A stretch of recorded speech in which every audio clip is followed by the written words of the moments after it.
শৃংখল চলিহা বাহিনীয়ে প্ৰতিবাদ সাব্যস্ত কৰিছে ONGCৰ বিৰুদ্ধে ভটিয়াপাৰত গেছ নিৰ্গমনৰ ঘটনাক লৈ শেহতীয়াভাৱে বীৰ লাচিত সেনাই প্ৰতিবাদী কাৰ্যসূচী ৰূপায়ণ কৰিছে আৰু আজিৰ দিনটোতো উত্তাল প্ৰতিবাদ সাব্যস্ত কৰিছে। আমি সেই দৃশ্য দেখুৱাইছো। এনেদৰে উত্তাল প্ৰতিবাদী কাৰ্যসূচী ৰূপায়ণ কৰিছে বিভিন্ন দল সংগঠনৰ লগতে স্থানীয় ৰাইজৰ লগতে শৃংখল চলিহাৰ নেতৃত্বত বীৰ লাচিত সেনাই এনেদৰে প্ৰতিবাদী কাৰ্যসূচী ৰূপায়ণ কৰিছে।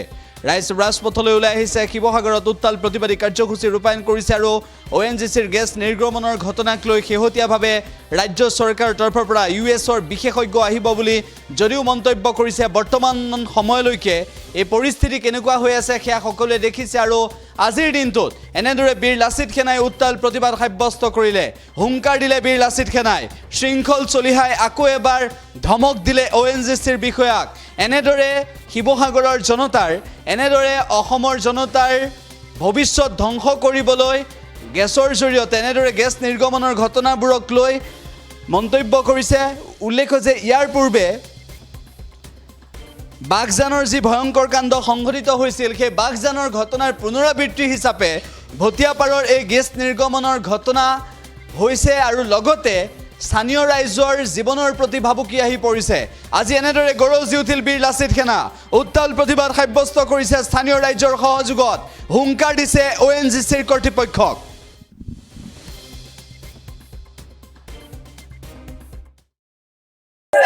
এছকেপেটৰ গেট খুলি দিয়ক, ইহঁতৰ লগত হিচাপ আছে, ইহঁতৰ লগত হিচাপ আছে। এছকেপেটৰে খিলঞ্জীয়া মানুহৰ লগত হেতালি খেলিছে শ্ৰীকৃষ্ণ আগৰৱালাই আৰু ONGCয়ে সমূহ ঠিকা বাতিল কৰক। আৰু এইজন ল'ৰা দেউতাক এছকেপেটত থাকোঁতে ঢুকাই গ'ল কাম কৰি থাকোঁতে। ইয়ালৈ ক্ষতিপূৰণ বিচাৰি আহিলে কৃষ্ণ আগৰৱালাই খেদিছে ইয়াৰ পৰা, আৰু আজি কৃষ্ণ আগৰৱালাক ইয়াৰ পৰা খেদিম। পুলিচ আঁতৰাই দিয়ক, খিলঞ্জীয়াৰ স্বাৰ্থত আঁতৰাই দিয়ক।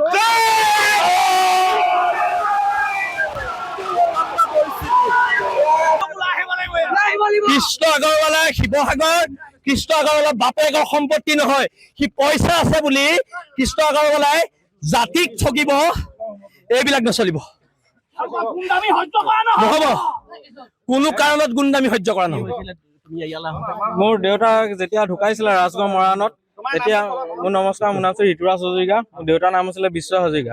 যেতিয়া মোৰ দেউতাই মৰাণ ৰাজগড়ত আপোনাৰ শুকানিত যেতিয়া এক্সিডেণ্টত ঢুকাইছিলে, সকাম পাতিবলৈ পাই আপোনাৰ 70,000 মান টকা এটা কৰ্মচাৰীৰ পৰা তুলি পিনি দিছে। কৃষ্ণ আগলীয়া নিজে নাই দিয়া। যেতিয়া আমি সকাম পতা এমাহমানৰ পিছত আমি মা মই বা আহিছিলোঁ, তেতিয়া কৈছে সেই 70,000 টকাটোৱে দিলোঁ আৰু এটকা নিদিওঁ বুলি কৃষ্ণ আগলে ওপৰৰ পৰা তললৈ নামি নাহিলে। যিজন জিতেন শৰ্মা বুলি কয় এইচাৰজন আছে, এইচাৰজন আহি সেইটোৱে পইচা দিলে আৰু এটকা পইচা নিদিবলৈ আমাক পঠিয়াই দিছে। তাৰপৰা ইয়াৰ উচিত তদন্ত হ'ব লাগে।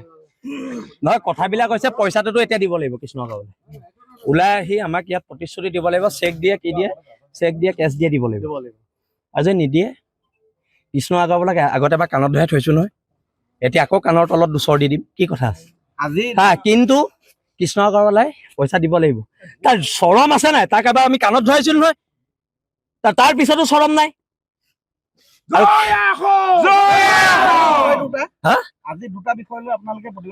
নিশ্চয় এই ল'ৰাটোক দিব লাগিব, আৰু যিখিনি ONGCয়ে কি দিয়ে দিব, সেইটো আমি ONGCৰ লগত আমি আলোচনা কৰিম, প্ৰতিবাদ কৰিম, যি কৰিব লাগে কৰিম। প্ৰয়োজনত ONGC বন্ধ দিম। কিন্তু কি দিব এতিয়া? কৃষ্ণ আগৰৱালাই কি দিব? ভটিয়াবাৰবাসীক দিব লাগিব। প্ৰত্যেক ঘৰকে একদিন গ'ল, একদিন কৃষ্ণ আগৰৱালা তাত উপস্থিত হ'ল। মুখ্যমন্ত্ৰী আহিলে, ই আকৌ মুখ্যমন্ত্ৰীতকৈ ওপৰত, ই নাযায়। তাৰ পইচা বেছি হ'ল মাৰোৱাৰী, কিন্তু এইবিলাক ইয়াত চলিব দিয়া নহ'ব। মাৰোৱাৰীয়ে ইয়াত পইচাৰ জোৰত খিলঞ্জীয়া মানুহৰ ওপৰত আতিশয্য চলাব, আৰু আমি চাই থাকিম। তাৰ গুণ্ডামি আমি চাই থাকিম। তাক সুধিবচোন তাৰ অফিচৰ ভিতৰত মই